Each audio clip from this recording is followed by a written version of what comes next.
السلام علیکم۔ وعلیکم السلام ورحمۃ اللہ۔ ناظرین کرام، مفتی صاحب جلوہ فرما ہیں اور جو پروگرام چل رہا ہے وہ میزبان مصطفیٰ میزبان رسول سیدنا ابو ایوب انصاری رضی اللہ تعالیٰ عنہ کے حوالے سے ہے۔ کائنات کے اندر رب کائنات نے حضرت ابو ایوب انصاری رضی اللہ تعالیٰ عنہ کو جو مقام دیا، جو مرتبہ دیا، 7 ماہ امام الانبیاء حضرت ابو ایوب انصاری رضی اللہ تعالیٰ عنہ کے گھر مہمان رہے۔ پھر پچھلے پروگرام میں قبلہ مفتی صاحب نے بڑا حسین ذکر مسجد کا کیا تھا کہ مسجد کی قیمت کی جب ادائیگی کی باری آئی تو یہ اعزاز بھی سیدنا ابو ایوب انصاری رضی اللہ تعالیٰ عنہ کو عطا ہوا۔ مفتی صاحب بڑا حسین ذکر تھا اور لوگوں نے بڑا پسند کیا مسجد کا، جو آپ نے آداب بیان کیے اور اس کی تاریخ اور ساتھ فضیلت آپ نے بیان کی، مسجد کا ادب بیان کیا۔ جب مسجد بن گئی، 7 حجرے بھی تعمیر ہو گئے، تو پھر سرکار دو عالم یہاں تشریف لے آئے۔ تو پھر کریم آقا اس کے بعد بھی جاتے رہے حضرت ابو ایوب انصاری کے گھر میں کہ پھر یہیں آپ نے دوام فرمایا؟ بسم اللہ۔ نحمدہ ونصلی ونسلم علی رسولہ الکریم، اما بعد فاعوذ باللہ من الشیطان الرجیم، بسم اللہ الرحمن الرحیم۔ بڑا اہم اور خوبصورت سوال ہے یہ۔ جی دیکھیے، حضور صلی اللہ علیہ وسلم کی ذات والا بابرکات تو وہ کریم ذات ہے، سبحان اللہ۔ وہ لجپال ذات ہے کہ اگر کوئی بے جان چیز ہو اور اس کا تعلق مصطفیٰ سے ہو جائے واہ واہ تو آقا کریم صلی اللہ علیہ وسلم تو اسے نہیں بھولا کرتے۔ اللہ اکبر، اللہ اکبر۔ میرے آقا اسے یاد رکھتے ہیں۔ جی حضور صلی اللہ علیہ وسلم نے اشارہ کر کے فرمایا کہ ھذا جبل یحبنا ونحبہ۔ اللہ اکبر، سبحان اللہ، سبحان فرمایا یہ پہاڑ ہم سے محبت کرتا ہے اور ہم اس سے محبت کرتے ہیں۔ اللہ اکبر، اللہ تو اکبر۔ پہاڑ کی محبت تو سمجھ آتی ہے کہ حضور رحمت عالم ہے واہ واہ واہ، اور کائنات کی ہر چیز کو حضور کی رحمت سے حصہ ملا ہے، واہ واہ واہ۔ لہٰذا وہ محبت کرے تو بات ٹھیک ہے، لیکن آقا نے فرمایا کہ ہم بھی اس سے محبت کرتے ہیں، سبحان یعنی اللہ۔ پتھر بھی ہم سے محبت کرے تو ہم پتھر کی محبت کا جواب بھی محبت سے دیتے ہیں۔ واہ واہ، اور دائمی محبت کی سند دے دی۔ دائمی محبت کی واہ واہ، سند دے دی۔ کیا یہی ہے کہنے؟ کہ لجپال پریتا نو توڑ دے نہیں، بے شک، جی دی باں پھڑ دے پھر چھوڑ دے نہیں۔ اور یہ تو حضرت ابو ایوب انصاری رضی اللہ تعالیٰ عنہ تو میزبان ہے میرے آقا کے، کیا کہنے؟ اور اتنا عرصہ حضور صلی اللہ علیہ وسلم وہاں قیام پذیر رہے اور شب و روز وہ میرے آقا کریم صلی اللہ علیہ وسلم کی خدمت کے اندر ہما تن گوش اور ہما قبر بستہ رہے، اللہ وہ مستعد رہے، تیار رہے ہر وقت۔ تو آقا کریم صلی اللہ علیہ وسلم منتقل تو ہوئے، ظاہر ہے ہر بندہ اپنے گھر میں اپنے ٹھکانے پر، اور رحمت عالم صلی اللہ علیہ وسلم ہمیشہ کے لیے تو وہاں قیام پذیر نہیں ہو سکتے تھے۔ جی میرے آقا کریم صلی اللہ علیہ وسلم کا جو مشن تھا، حضور کی جو ڈیوٹی تھی، اور میرے آقا کریم صلی اللہ علیہ وسلم نے جو نظام قائم کرنا تھا ریاست کا، واہ واہ، نبوت کے جو امور سر انجام دینے تھے، اس کے لیے تو کسی مرکز کی ضرورت تھی، اللہ اکبر، اور وہ مرکز بن گیا، سبحان اللہ۔ اور اس مرکز کے ساتھ حجرات بھی بن گئے، جی اور نبی رحمت صلی اللہ علیہ وسلم ان حجروں میں تشریف لائے، اور مسجد نبوی کے گرد امہات المؤمنین کے حجرے ہوتے تھے جن میں رسالت مآب صلی اللہ علیہ وآلہ وسلم قیام پذیر ہوتے، اور انہی حجرات میں سے ایک حجرہ، اور سورہ حجرات کا نام بھی اسی لیے حجرات ہے، حجرہ کی جمع حجرات، اور اس کے اندر چونکہ یہ لفظ ہے ان الذین ینادونک من وراء الحجرات، اللہ اکبر، فرمایا کہ وہ جو آپ کو حجروں کے پیچھے سے آ کے ندا کرتے ہیں، جو انتظار نہیں کرتے یا جو آوازوں کو پست نہیں رکھتے، ان الذین ینادونک اے محبوب، بے شک وہ جو آپ کو حجرات کے پیچھے سے ندا کرتے ہیں، ان الذین ینادونک من وراء الحجرات اکثرہم لا یعقلون، اللہ اکبر، اللہ اکبر، فرمایا جو اتنی بھی بے ادبی کریں اور نہ جانے میں کریں، فرمایا وہ بے عقل ہیں۔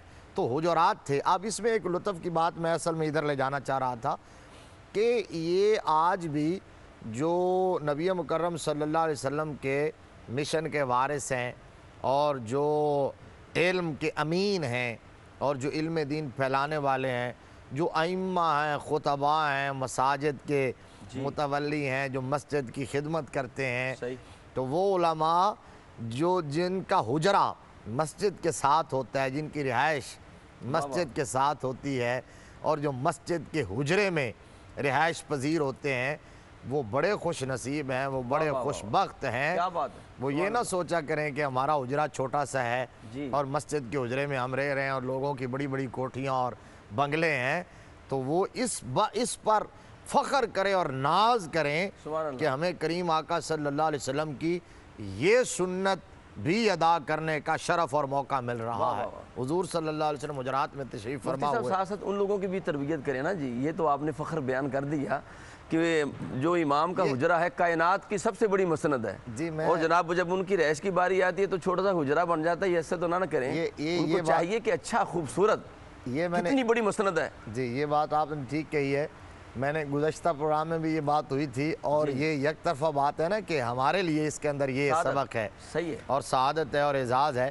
یہ الگ بات ہے کہ ہماری قوم کا رویہ اور وتیرہ مزاج ماحول یہ، اور میں تو اکثر اپنے پروگرامز کے اندر بیانات میں یہ بات کہتا ہوں کہ ہمارے لوگ مسجد جب بناتے ہیں تو اس پر کروڑوں روپے لگاتے ہیں، کروڑوں روپے۔ جی اچھا اس میں عالی شان ہر قسم کی چیز لگائی جاتی ہے، بے شک۔ لیکن اس کے ساتھ جو مسجد کی سب سے بڑی ضرورت ہے، اچھا مسجد جس نے بنائی ہے، چاہے وہ بزنس مین ہو، چاہے وہ محلے دار ہوں، چاہے وہ حکمران ہو، چاہے تاجر ہوں، چاہے چودھری ہو، تو مسجد کو آباد وہ نہیں کر سکتا۔ جی مسجد کو آباد کرنے کے لیے عالم دین کی ضرورت ہے۔ سبحان اللہ۔ مسجد کے امور کو آگے بڑھانا ہے تو وہ عالم دین نے بڑھانا ہے۔ مفتی صاحب ایک اور بات میں عرض تو کرتا ایک ہوں۔ منٹ میرا جملہ، تو مسجد کی سب سے بڑی اور بنیادی ضرورت جو ہے وہ امام اور خطیب ہے، وہ عالم دین ہے۔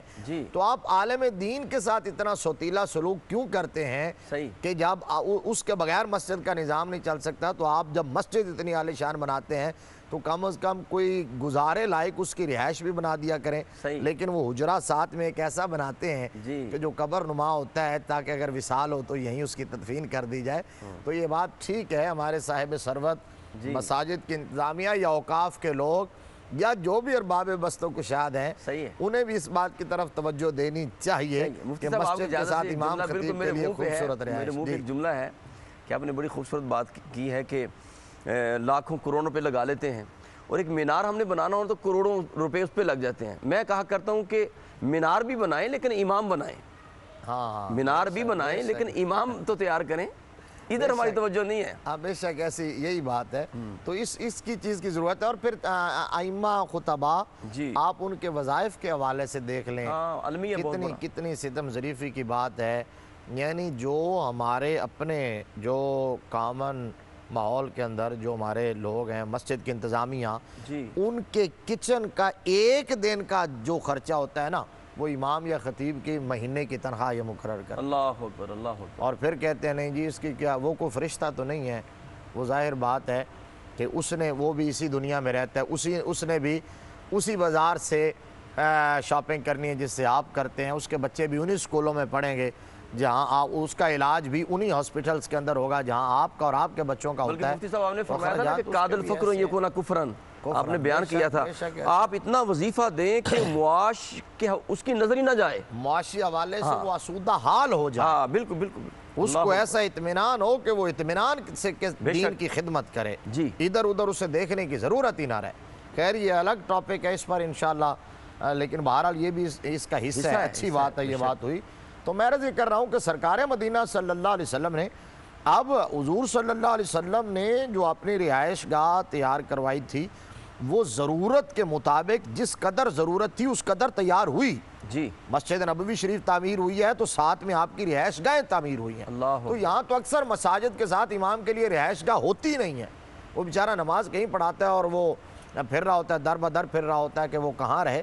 تو حضور صلی اللہ علیہ وسلم حجرات کے اندر تشریف لائے، اور پھر انہی میں سے ایک حجرہ ام المومنین حضرت سیدہ عائشہ صدیقہ رضی اللہ تعالی عنہا کا بھی ہے، جو اب میرے آقا کریم صلی اللہ علیہ وسلم کا روضہ انور ہے، یہ وہی حجرہ مبارک ہے۔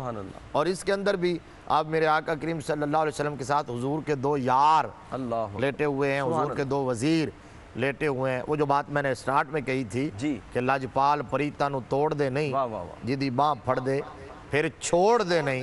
حضرت جعفر صادق رضی اللہ تعالیٰ عنہ جا رہے تھے اور روضہ انور کے قریب سے گزرے مدینہ کی گلی سے، تو کسی نے روک کے پوچھا کہ اے سید زادے اے آل نبی، اے اولاد علی، یہ تو بتائیے کہ یہ جو شیخین ہیں، شیخین ابو بکر و عمر رضی اللہ تعالی عنہما، ان کا آپ کے نانا کے ساتھ قرب کتنا تھا، تعلق کتنا تھا، نزدیکی کتنی تھی زندگی میں، صحیح. تو انہوں نے زبان سے کچھ کہے بغیر گنبد خضرا کی طرف، روضہ رسول کی طرف، قبر مصطفیٰ کی طرف اشارہ کر دیا، کہا ادھر دیکھ لو.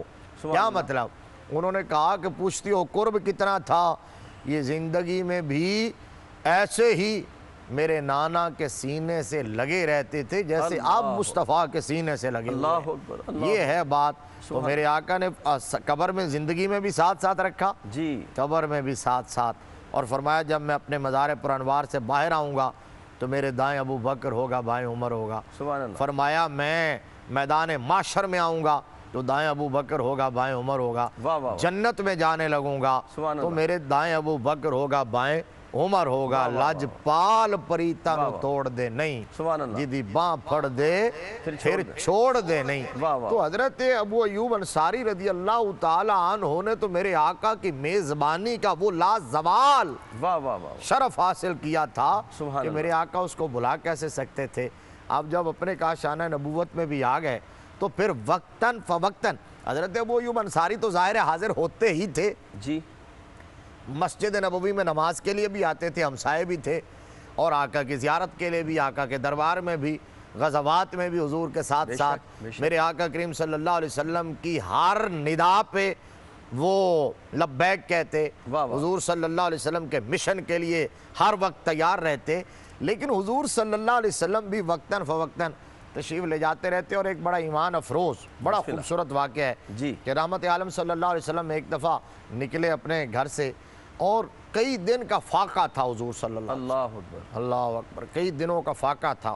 جی تو حضور صلی اللہ علیہ وسلم تشریف لائے تو آگے ابو بکر صدیق بھی مل گئے واہ واہ. اور فاروق اعظم بھی مل گئے، سبحان اللہ. اور اتفاق سے وہ بھی کئی دنوں کے فاقے سے تھے. اللہ اکبر. جب آپس میں بات چیت ہوئی، ادھر رحمت عالم صلی اللہ علیہ وسلم فاقے سے ہیں، ادھر حضور کے دونوں وزیر وہ فاقے سے ہیں، حضور کے دونوں یار فاقے سے ہیں. جی تو اب جب ملاقات ہوئی تو اسی طرح تبادلہ خیال ہوتے ہوتے حضور صلی اللہ علیہ وسلم آگے آگے اور وہ دونوں پیچھے پیچھے، تو حضرت ابو ایوب انصاری کے گھر میں آ گئے. اللہ اکبر. اچھا دروازہ آواز دی، دروازہ کٹکھٹایا، دروازہ اندر سے کھلا تو حضرت ابو ایوب انصاری کی جو اہلیہ تھی ام ایوب انصاریہ، تو انہوں نے حلم و سہلم مرحبا کہا، ویلکم کہا، اور بٹھایا حضور صلی اللہ علیہ وسلم کو. تو حضور صلی اللہ علیہ وسلم نے پوچھا کہ ابو ایوب کہاں ہیں؟ کہا جی ساتھ ہی باغات تھے ان کے، تو کہا جی وہ اپنے باغ کے اندر ہے. پوچھا گھر میں کھانے کے لیے کچھ ہے؟ تو انہوں نے کہا جی کچھ بھی نہیں ہے گھر میں. جی تو حضرت ابو ایوب انصاری رضی اللہ تعالی عنہ کی سماعتوں سے حضور کی یہ بات ٹکرا گئی، اللہ انہوں نے سن لیا جی تو بے قرار ہو گئے، اللہ اکبر. بے چین ہوئے، اور ایک لمحہ نہیں لگایا اور وہاں سے کھجوروں کا تازہ خوشہ توڑ کے دوڑتے ہوئے آئے اور اسے رکھا حضور صلی اللہ علیہ وسلم کے سامنے. کیا کہا آپ یہ شروع فرمائیں، میں بندوبست کرتا ہوں کھانے کا. سبحان اللہ. وہ سامنے رکھا اور سامنے رکھ کے جا کے فوراً ایک بکری ذبح کی، سبحان اور اللہ. بکری ذبح کرنے کے بعد اس کا گوشت تیار کیا. جی گوشت تیار کروانے کے بعد آدھے پر آدھا ہنڈیا پکائی، واہ واہ. آدھے کے کباب تیار کروائے، سبحان اللہ. تازہ روٹی پکوائی اور پکا کے حضور کے سامنے رکھا. اور اس میں لطف کی بات اور ایمان افروز بات یہ، اور ہمارے لیے بہت بڑا سبق اس کے اندر یہ ہے کہ حضور صلی اللہ علیہ وسلم کے سامنے جب کھانا آ گیا تو آقا کریم صلی اللہ علیہ وسلم نے ایک روٹی پکڑی اور اس کے اوپر گوشت کی چند بوٹیاں رکھ کے کہا، ابو ایوب یہ لو، یہ کسی کے ہاتھ میری بیٹی فاطمہ کے پاس بھجوا دو، وہ بھی کئی دنوں کے فاقہ سے، اللہ اکبر. وہ بھی کئی دنوں کے فاقہ سے ہے.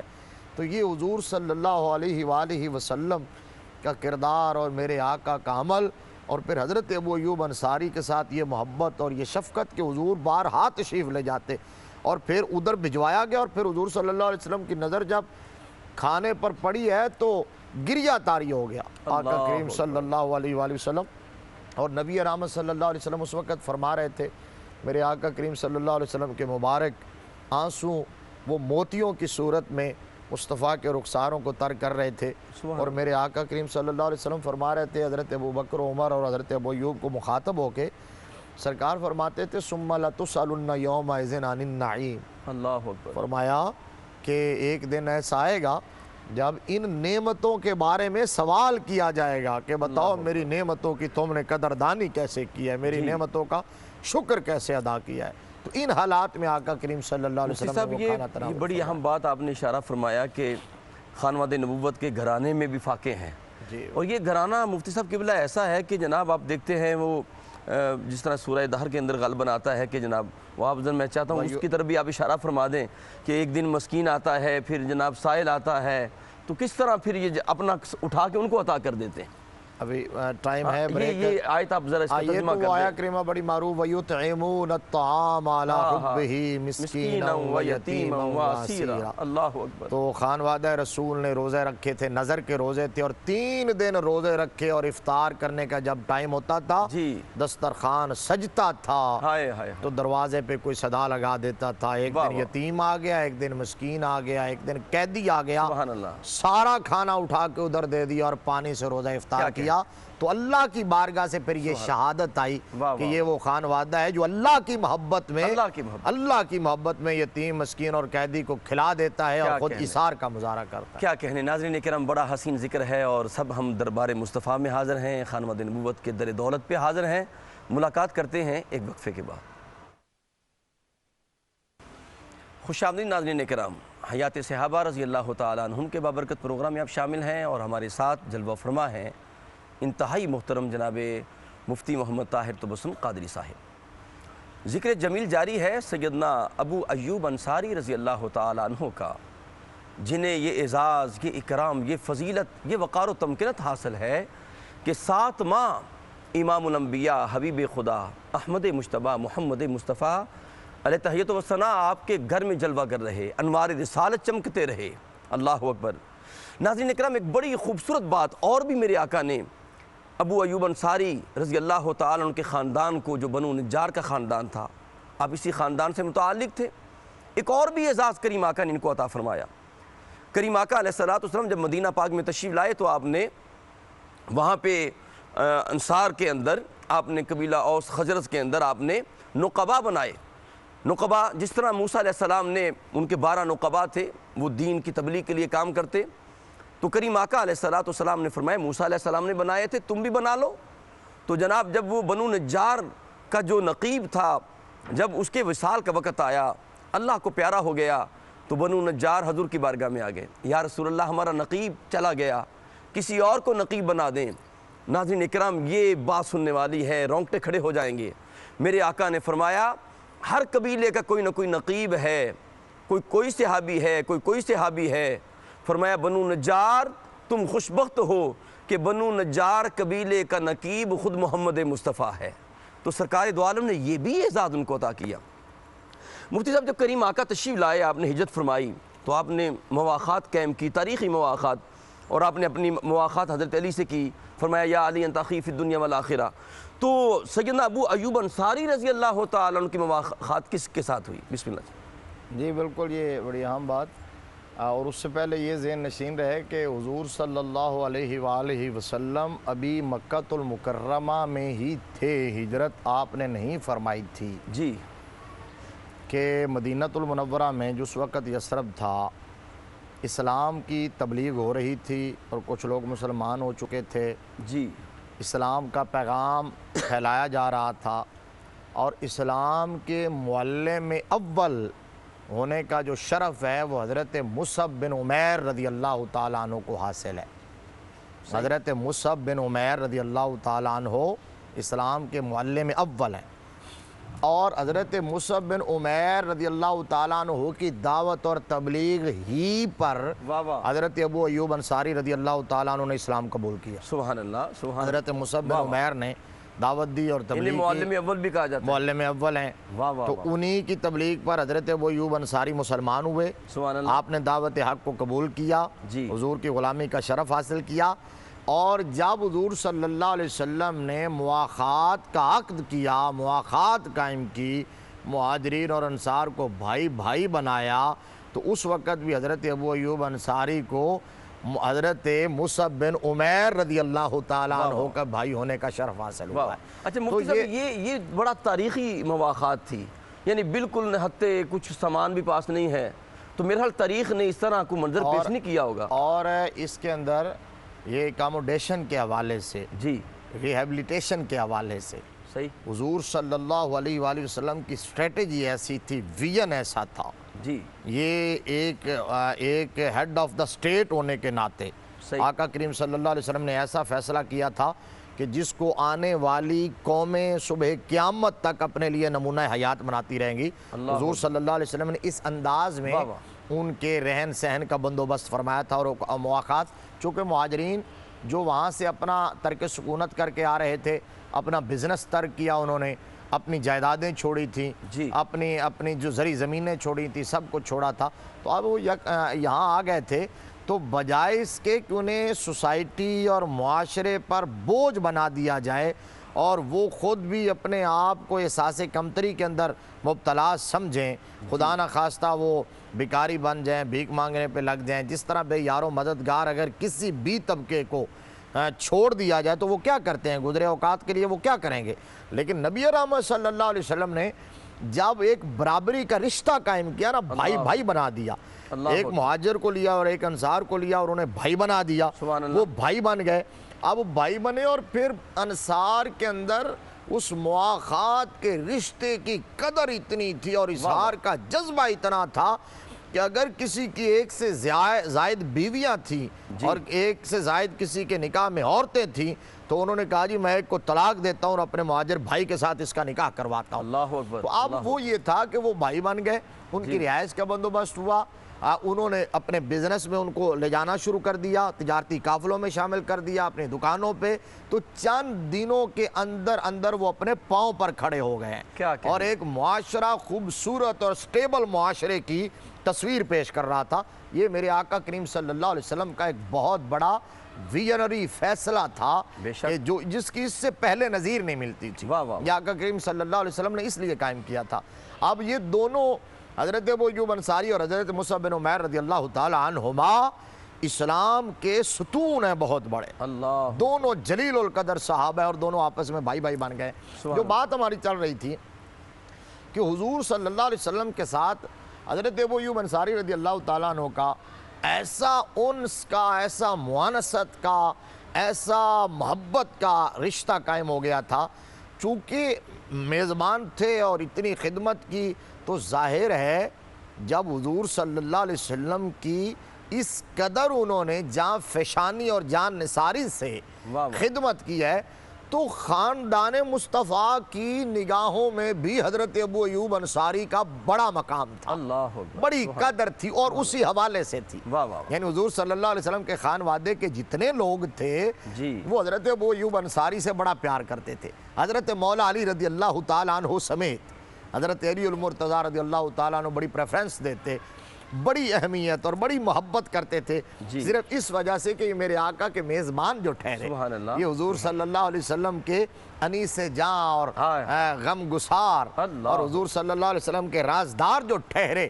اب اسی وجہ سے حضرت علی المرتضیٰ رضی اللہ تعالیٰ عنہ کے دور میں، دور خلافت میں جب آپ امیر المومنین تھے تو بصرہ کے گورنر آپ نے بنایا تھا حضرت عبداللہ بن عباس رضی اللہ تعالیٰ عنہما کو۔ حضرت عبداللہ بن عباس جو وہ بھی خانوادہ رسول سے تعلق رکھتے ہیں، خاندان نبوت سے تعلق رکھتے ہیں، حضور صلی اللہ علیہ وآلہ وسلم کے سگے چچا زاد بھائی ہیں اور میرے آقا کے جلیل و قدر صحابی ہیں۔ ہم ان پر پروگرام کر چکے ہیں جنہوں نے بچپن خاص طور پر میرے نبی کی مائیت میں اور حضور کی نگاہوں میں گزارا اور اتنا علم سمیٹا میرے آقا کریم صلی اللہ علیہ وسلم سے علم کا وہ خزانہ حاصل کیا کہ حضور صلی اللہ علیہ وآلہ وسلم نے جو دعا دی تھی، اللہم علم الکتاب اللہم فقہہ فی الدین، تو پھر عبداللہ بن عباس امام المفسرین ٹھہرے، حبر الامہ ٹھہرے۔ اب وہ بصرہ کے گورنر ہیں، حضرت علی کا دور خلافت ہے رضی اللہ تعالیٰ عنہم۔ حضرت ابو ایوب انصاری رضی اللہ تعالیٰ عنہ بصرہ گئے، مہمان بنے حضرت عبداللہ بن عباس رضی اللہ تعالیٰ عنہما کے۔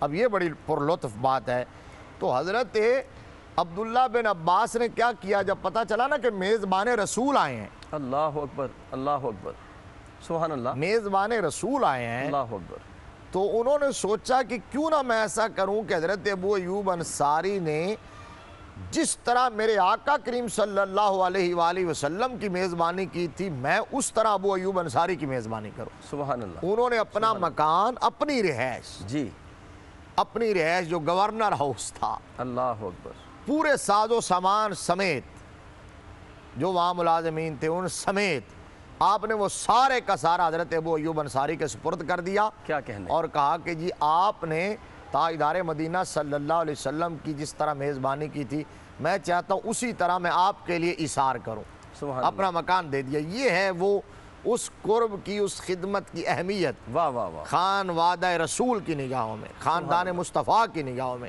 حضرت عبداللہ بن عباس۔ اب ایک اور بات کہ حضرت ابو ایوب انصاری رضی اللہ تعالیٰ عنہ حضور صلی اللہ علیہ وسلم سے یوں قرب جب ہوا، جب اتنے قریب رہے، تو اپنی ذات سے زیادہ انہیں عزیز ذات مصطفیٰ تھی، یہ تو انڈرسٹوڈ بات ہے۔ بے شک بے شک، اپنی خوشی سے زیادہ میرے آقا کی خوشی عزیز تھی، جی، اپنے خاندان سے زیادہ حضور کے خاندان والے عزیز تھے، اور اپنے تمام تر معاملات سے زیادہ انہیں آقا کریم صلی اللہ علیہ وسلم کے معاملات زیادہ عزیز تھے۔ جی، ایک بڑا ایمان افروز واقعہ افک جو ہے، جو قرآن پاک کے اندر 18ویں پارے میں سورہ نور کے اندر جو بیان ہوا، حضرت ام المومنین حضرت سیدہ عائشہ الصدیقہ محبوبہ محبوب خدا سلام اللہ علیہا پر جو تہمت لگی، جو بہتان لگا، تو اس کے اندر منافقین نے جو کچھ کیا تھا۔ جی، اب وہ واقعہ افک جب وقوع پذیر ہوا تو حضرت ابو ایوب انصاری کی جو اہلیہ تھیں ام ایوب، جی، وہ حضرت ابو ایوب انصاری گھر میں آئے تو انہوں نے کہا کہ آپ کو علم ہے نا اس واقعے کا جو واقعہ ہوا ہے۔ اب دیکھیے نا، یہاں جو جواب حضرت ابو ایوب انصاری نے دیا نا، میں یہ بتانا چاہتا ہوں ہمارے ناظرین کے لیے، یعنی حضور صلی اللہ علیہ وسلم اس حوالے سے بہت پریشان تھے۔ صحیح، میرے آقا کریم صلی اللہ علیہ وسلم خاموش رہے، اس میں بہت بڑی حکمت تھی کہ آقا کریم صلی اللہ علیہ وسلم جانتے تو تھے سب کچھ، حضور کے علم میں تھا اللہ کہ یہ اکبر، جھوٹ ہے، یہ بہتان ہے، یہ غلط ہے، ایسا ہو ہی نہیں سکتا، لیکن میرے آقا کریم صلی اللہ علیہ وسلم نے جواب نہیں دیا، کیونکہ اللہ اکبر، فطرت کی ترجمانی حضور کر رہے تھے۔ جی، بتقاضۂ فطرت وہ آقا کریم صلی اللہ علیہ وسلم کی چونکہ اہلیہ تھی، تو حضور صلی اللہ علیہ وآلہ وسلم اگر ان کی برات کا اعلان کرتے تو لوگ کہتے اپنی بیوی کے بارے میں کہا ہے اور تسلیم نہیں کیا، اس لیے حضور خاموش رہے۔ جی، تو قرآن پاک کی سورہ نور کی 18 آیتیں اللہ اکبر، نازل ہوئیں جن کے اندر ام المومنین حضرت عائشہ صدیقہ رضی اللہ تعالی عنہ کی برات کا اعلان کیا گیا۔ اللہ تو اکبر، میرے نبی بولتے، برات کا اعلان کرتے تو حدیث بنتی، جی، اب اللہ کا قرآن بنا۔ اب صحابہ اکرام، یہ بات میں کمپلیٹ کر دیتا ہوں، اس کے اندر باتیں تو مجھے بڑی یاد آ رہی ہیں۔ تو حضور صلی اللہ علیہ وسلم کی تسلی کے لیے جی، جو خلفائے ثلاثہ تھے، خلفائے راشدین، کسی نے کہا آقا ایسے کیسے ہو سکتا ہے، آپ کے اگر نالین پاک پر نجاست لگے تو اللہ وہی بھیج دیتا ہے، اللہ اکبر، آپ کے جسم پر مکھی نہیں بیٹھتی، آپ کا سایہ نہیں ہے تاکہ اس پر کسی کے قدم نہ آ جائیں، تو آپ کے گھر میں یہ غلاظت کیسے آ سکتی ہے؟ وہی بات حضرت ابو ایوب انصاری کی اہلیہ نے کہا کہ آپ کو واقعے کا علم ہے۔ تو میں یہاں بات کلوز کرتا ہوں، جی، توجہ بات پوری ہو لینے دے، کہ حضرت ابو ایوب انصاری نے کہا کہ اے میری بیوی یہ بات غلط ہے، جھوٹ ہے، بہتان۔ انہوں نے کہا جی کیسے؟ کہا یہ بتاؤ کہ ام المومنین کے بارے میں جو الزام لگا، کیا تم ایسا کر سکتی ہو؟ جی، اللہ اکبر، غور سے، کیا تم ایسا کر سکتی ہو؟ انہوں نے کہا جی میں سوچ بھی نہیں سکتی۔ تو فرمایا جب تم نہیں سوچ سکتی تو ام المومنین تو مرتبے اور رتبے میں اور مقام میں اور عزت میں اور عظمت میں تم سے کہیں بڑھ کر ہیں، جب تم سے ایسی غلطی نہیں ہو سکتی تو میرے نبی کی زوجہ محترمہ سے ایسی غلطی کیسے ہو سکتی؟ کیا کہنے ناظرین کرام، بہت حسین گفتگو حضرت قبلہ مفتی صاحب نے فرمائی ہے۔ میرا جی چاہتا تھا کہ اس پر میں پیوند کاری کروں، لیکن وقت کے دامن میں وسعت نہیں ہے۔ اپنے میزبان قاری محمد یونس قادری کو اجازت دیجیے۔ السلام علیکم ورحمۃ اللہ وبرکاتہ۔